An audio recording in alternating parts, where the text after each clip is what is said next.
tutti i nodi dell'autonomia. Il premier Giuseppe Conte si è assunto la responsabilità di scioglierli uno dietro l'altro. L'ultimo summit è stato lunedì sera, il prossimo super vertice è fissato per domani 8:30 del mattino a Palazzo Chigi con tutti i ministri, a cominciare da Giovanni Tria, che dovrà provare a chiudere il quadro finanziario. Siamo qui ad attendere la controproposta alla nostra del Consiglio dei Ministri. Il Consiglio dei Ministri si riunisce e per fortuna lo sta facendo il Presidente del Consiglio, si riunisce per farci una controproposta, ovvero il contratto da firmare. Noi siamo disponibili a valutarla questa controproposta, di certo è che non si transige sulla norma finanziaria.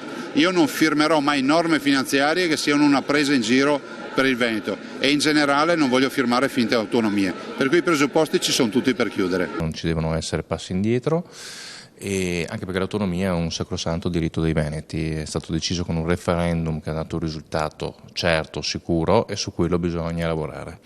E quindi auspichiamo che la direzione sia quella tracciata dal ministro Stefani, che tra l'altro sta facendo un ottimo lavoro, e che il premier Conte rispetti gli impegni presi qualche tempo fa quando ha dichiarato che l'autonomia sarebbe andata avanti. L'obiettivo è chiudere l'intesa e portarla in Consiglio dei Ministri prima della metà di luglio. Missione forse possibile, ma in tal caso bisogna accelerare e trovare un accordo sull'autonomia che zoppica ancora. Zoppica però si muove. Zoppica si muove, io sono sempre positivo, se non zoppicasse vuol dire che non si muove. In Veneto l'attesa è alta, trovato l'accordo sull'autonomia regionale riguardo alle bonifiche, alla gestione dei rifiuti, alla gestione di alcuni siti UNESCO e alla specializzazione negli ospedali. Restano ancora contrasti forti tra la Lega, che vuole chiudere, e il Movimento 5 Stelle, che frena, sulla scuola, sul passaggio di competenze dallo Stato alla Regione per quanto riguarda la valutazione di impatto ambientale, sulla regionalizzazione delle sovrintendenze e sul pacchetto trasporti, dalle autostrade alle ferrovie, fino ai porti e agli aeroporti.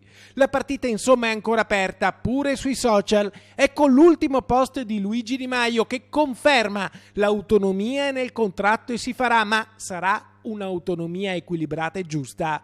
I pentastellati insomma continuano a proporsi come garanti dell'unità del paese che, insistono, non va spaccato in due con cittadini di serie A e cittadini di serie B. Non è nostro intento creare un paese di serie A e di serie B, anzi tutt'altro.